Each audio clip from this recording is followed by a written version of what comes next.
Hello everyone, welcome to the learning buddy. Myself Sudhir Mutak from NIT Agartala. और आज हम लोग डिस्कस करने वाले हैं बड़ा ही एक इम्पॉर्टेंट टॉपिक को लेकर जो इंडिया के लिए बहुत ही इम्पॉर्टेंट है, जो है कि रिजर्वेशन इन इंडिया।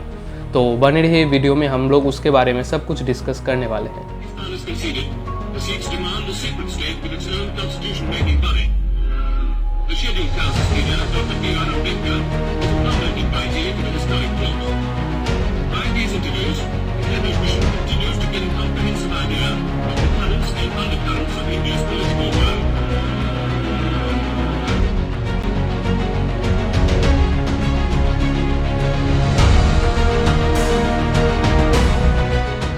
हम लोग एक ऐसे देश में रह रहे हैं जिसमें अभी का total population more than 150 crore है, लेकिन हमारे कंट्री में अभी भी कास्ट सिस्टम को लेकर बहुत सारे प्रॉब्लम्स है और डिस्क्रिमिनेशन है और इक्वलिटी नहीं है।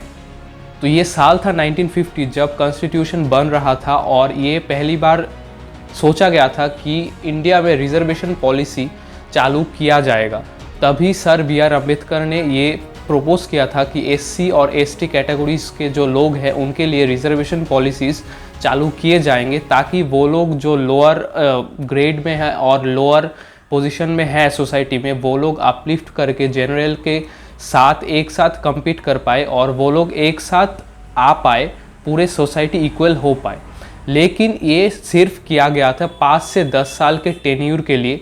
लेकिन इसके बाद जब ये रहेगा तब 2/3 मेजॉरिटी ऑफ द पार्लियामेंट ये पास होना चाहिए, वो बोला गया था। लेकिन ये अभी भी चल रहा है, तो वो कैसे? तो ये अभी भी चलने का कारण सिंपल है कि कोई भी पॉलिटिकल पार्टी अगर इसको लेके छेड़खानी करेगा या तो ये चेंज कर देगा तो फिर उन लोगों को वोट नहीं मिलेगा, वो क्लियर है। क्योंकि बहुत सारे हमारे इंडिया में ऐसे स्टेट्स है जिधर SC और ST लोग मेजॉरिटी हैं, क्योंकि वो लोग बहुत सारे एक major part of population cover करते हैं, तो वो लोगों को वोट नहीं मिलेगा। इसलिए वो लोग इस बारे में डिस्कस नहीं करते और अभी भी वही चला आ रहा है जो 1950 में लिया गया था रिजर्वेशन पॉलिसी के तहत इस कॉन्स्टिट्यूशन में।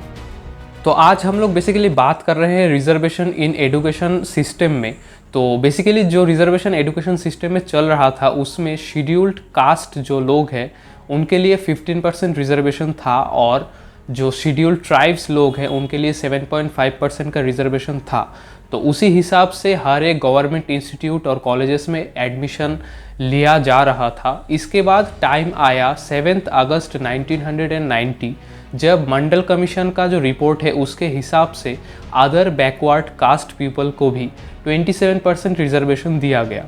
तो टोटल 27% उन लोगों को रिजर्वेशन दिया गया जो लोग शेड्यूल्ड ट्राइब और शेड्यूल्ड कास्ट में नहीं आते, लेकिन फिर भी एक बैकवर्ड क्लास से बिलोंग करते हैं। तो टोटल 27% रिजर्वेशन दिया गया उनको। इसके बाद आया 1995 जब PWD कैंडिडेट्स, जिसको बोलते हैं पर्सन विथ डिसेबिलिटी, जो लोग हैं, जो लोग हैंडीकैप्ड है, उनके लिए टोटल 4% रिजर्वेशन किया गया हर एक गवर्नमेंट इंस्टीट्यूट और कॉलेजेस में। तो टोटल अभी बनते हैं 53.5% ऑफ रिजर्व सीट्स और बाकी के जो परसेंटेज है वो है टोटल जनरल, एकदम प्योर जनरल कैंडिडेट्स के लिए seats in the government colleges and institution. तो बात आता है कि ये सब क्यों किया गया था। तो बेसिकली ये किया गया था ताकि जो लोग बैकवर्ड सेक्शन से बिलोंग करते हैं हमारे इंडियन सोसाइटीज़ में, वो लोग अपलिफ्ट करके एक जनरल कैंडिडेट या तो एक नॉर्मल लाइफ जी पाए और वो लोग भी यूजुअली जिस कॉलेज में वो लोग भर्ती नहीं हो पाते उधर भी वो लोग भर्ती हो पाए और इजीली पढ़ पाए। इसीलिए रिजर्वेशन किया गया था। लेकिन वो था सिर्फ 5 से 10 साल के लिए, लेकिन वो अभी तक चला आ रहा है। तो अभी प्रश्न आता है कि अभी के टाइम में इंडिया में ये ज़रूरी है या नहीं। देखिए, ये चीज़ हम लोग डिनाई नहीं कर सकते कि हमारे इंडिया के बहुत सारे स्टेट के गाँवों में अभी भी SC और ST को लेकर बहुत सारे डिस्क्रिमिनेशन और बहुत सारे मैल प्रैक्टिसेस चलते रहते हैं। वो हम लोग डिनाई नहीं कर सकते किसी भी तरीके से। तो अभी प्रश्न आता है, जो लोग अर्बन एरिया में या तो सिटी में या तो एक नॉर्मल टाउन में रहते हैं, वो लोगों ने देखा होगा कि इस टाइम में अर्बन एरियाज़ में इस कास्ट बेस्ड जो डिस्क्रिमिनेशन है वो नहीं होता, और अगर होता भी है तो वो बहुत ही मिनिमल या तो मेरे हिसाब से अगर आप एक अर्बन एरिया से बिलोंग करते हो तो आप भी ये ज़रूर बोलोगे कि कास्ट डिस्क्रिमिनेशन अभी के टाइम में है ही नहीं। लेकिन हाँ, मैं ये ज़रूर मानता हूँ कि गाँवों में, मध्य प्रदेश, यूपी, बिहार के बहुत सारे गाँवों में ये सब अभी भी प्रैक्टिस होते हैं और फुल फ्लेजेड तरीके से प्रैक्टिस होते हैं। लेकिन अभी के टाइम में जो अर्बन एरियाज़ हैं उधर ये सब प्रैक्टिस नहीं होते हैं, ऐसा हम लोग बोल सकते हैं। तो अभी इस टाइम में ये रिजर्वेशन इम्पॉर्टेंट है या इफ़ेक्टिव है कि नहीं, वो हम लोगों को जानना पड़ेगा। तो अगर आप एक अर्बन एरिया से बिलोंग करते हो तो फिर आपने ज़रूर देखा होगा कि बहुत सारे शेड्यूल्ड कास्ट और शेड्यूल्ड ट्राइब वाले लोग बहुत ही आराम से अपनी लाइफ गुजार रहे हैं, और ऐसे बहुत सारे जनरल कैटेगरी के लोग हैं जो लोग मर रहे हैं और स्लम्स में भी रह रहे हैं, और वो लोग कॉलेज में भी भर्ती नहीं हो पा रहे हैं उन लोगों के फाइनेंशियल कंडीशन की वजह से। लेकिन उनको किसी भी तरीके के फैसिलिटीज़ नहीं मिलते हैं रिजर्वेशन के। तो इस मुकाम पे हम लोग आके पहुँचे हैं कि ये सब हमको डिस्कस करना चाहिए कि एक जनरल कैटेगरी का स्टूडेंट भी सफ़र कर सकता है एक कॉलेज में भर्ती होने के लिए। तो उसी थिंकिंग को लेके 2019 के 7 जनवरी को ये डिक्लेयर किया गया था कि जनरल EWS मतलब इकोनॉमिकली वीकेड सेक्शन के जो लोग हैं उनके लिए 10% रिजर्वेशन किया जाएगा। तो बेसिकली वो एक बड़ा स्टेप था 2019 में जो लिया गया था कि एक जनरल EWS कैंडिडेट के लिए भी 10% सीट रिजर्व्ड होंगे। तो वो वाकई एक अच्छा डिसीजन था। तो जनरल EWS कैंडिडेट्स के लिए जो क्राइटेरिया था वो ऐसा था कि आपका जो फैमिली इनकम है वो 8 लाख के नीचे होना चाहिए, और आपका 8 एकर्स के ज़्यादा कोई ज़मीन नहीं हो सकता, या तो 8 एकर्स या तो 8 एकर्स से ज़्यादा कोई ज़मीन आपका नहीं हो सकता, और अगर आपका कोई फ्लैट है तो वो 1000 स्क्वायर फीट से ज़्यादा नहीं हो सकता। अगर हर एक कंडीशन आप सेटिस्फाई करते हैं तो ही आप एक EWS सर्टिफिकेट के लिए अप्लाई कर सकते हैं एक सेंट्रल गवर्नमेंट के लेवल में। लेकिन हम इधर बात कर रहे हैं कि ये वाकई में इम्पॉर्टेंट और इफ़ेक्टिव है कि नहीं, क्योंकि हमारा जो गांव के लोग हैं जिसको इस रिजर्वेशन पॉलिसी का सख्त ज़रूरत है उनको मिल रहा है कि नहीं। तो बेसिकली ये गांव के लोगों को जिनको ये सब इम्पॉर्टेंट है उन लोगों को मेनली नहीं मिल रहा है, और हमारा जो शहर के लोग हैं जिनको ये सब वाकई इम्पॉर्टेंट लगता भी नहीं है उनको इजीली मिल रहा है, और उनको एक बटर क्रीम लेयर की तरह ट्रीट किया जा रहा है। आजकल का जो कंडीशन है सोसाइटी का वो रियली चेंज हो चुका है, तो उसके हिसाब से हमारा जो रिजर्वेशन पॉलिसी है वो ठीक नहीं किया गया है, इसीलिए ये सब हो रहा है। तो बेसिकली अभी के टाइम में जो लोगों को मिलना चाहिए, जो नीडी पीपल हैं, उन लोगों को नहीं मिल रहा है, और जो लोगों को सच्ची में नहीं चाहिए है रिजर्वेशन पॉलिसी वो लोग इसको एंजॉय कर रहे हैं और आसानी से सब कुछ उनको मिल रहा है जो कि नहीं मिलना चाहिए। क्योंकि बहुत सारे ऐसे जनरल कैटेगरी के स्टूडेंट हो सकते हैं इस पूरे शहर में जिनको ठीक से सब कुछ नहीं मिल पा रहा है, लेकिन उनको कोई फैसिलिटीज़ भी नहीं मिलता रिजर्वेशन पॉलिसीज़ के।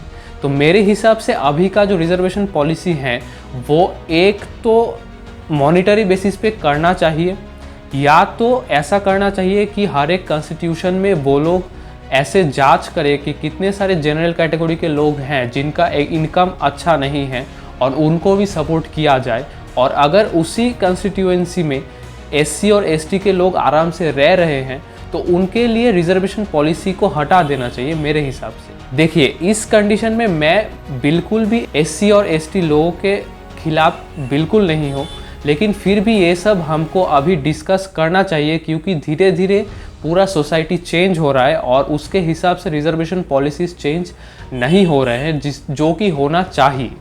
अभी के टाइम में टोटल 27% OBC के सीट्स, SC के लिए 15% और ST के लिए 7.5% सीट्स, और PWD कैंडिडेट्स के लिए टोटल 4% सीट्स, और अभी 2019 के बाद जनरल EWS कैंडिडेट्स के लिए भी 10% सीट्स।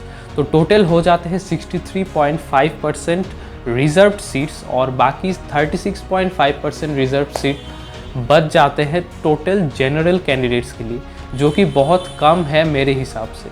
तो बेसिकली अभी का जो डिसीजन है, जो रिजर्वेशन पॉलिसी है, उसमें चेंजेस लाने चाहिए। इसमें कोई शक नहीं है कि एससी और एसटीज़ के लिए भी अभी भी रिजर्वेशन चाहिए होगा, लेकिन ये कुछ कुछ जगहों पे चाहिए होगा। ये पूरे इंडिया पे लागू होने से ये इफ़ेक्टिवनेस नहीं आएगा, और जिस हिसाब से ये रिजर्वेशन पॉलिसी सेट किया गया था अभी के टाइम में ये इतना इफ़ेक्टिव नहीं है और ये काम नहीं कर रहा है, क्योंकि ऐसे बहुत सारे जनरल कैंडिडेट्स हैं जो मार खा रहे हैं इस रिजर्वेशन पॉलिसीज़ के तहत। और हमारा जो यंग जनरेशन है, इनके बीच में एक दरार पैदा हो रहा है इस कास्ट सिस्टम के लिए, क्योंकि हम लोग क्लियरली देख पा रहे हैं अर्बन एरियाज़ में कि एससी और एसटी जो स्टूडेंट्स हैं उनको रिजर्वेशन की कोई ज़रूरत है ही नहीं। मतलब वो लोग ऐसे रह रहे हैं इतने आराम से कि उन लोगों को रिजर्वेशन चाहिए नहीं। लेकिन ये उनका गलती नहीं है, क्योंकि वो लोग अपने दम पे ये सब हासिल किए हैं, तो उनको रिजर्वेशन फिर भी मिल रहा है, ये उनका गलती नहीं है।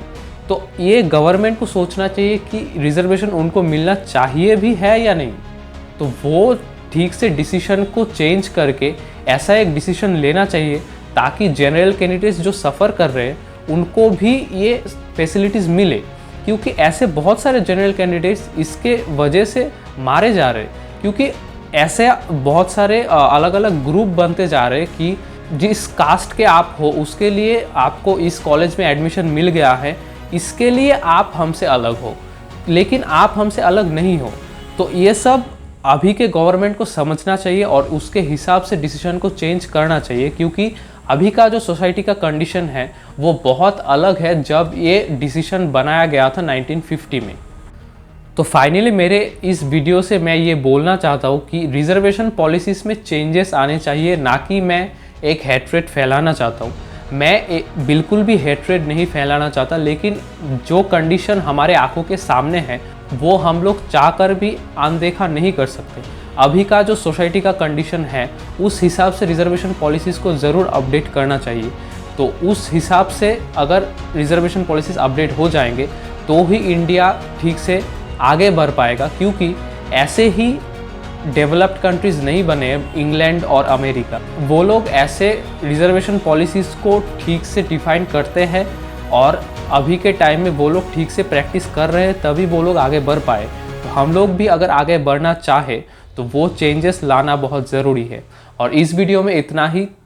Thanks for watching the video. तब तक के लिए बाय बाय।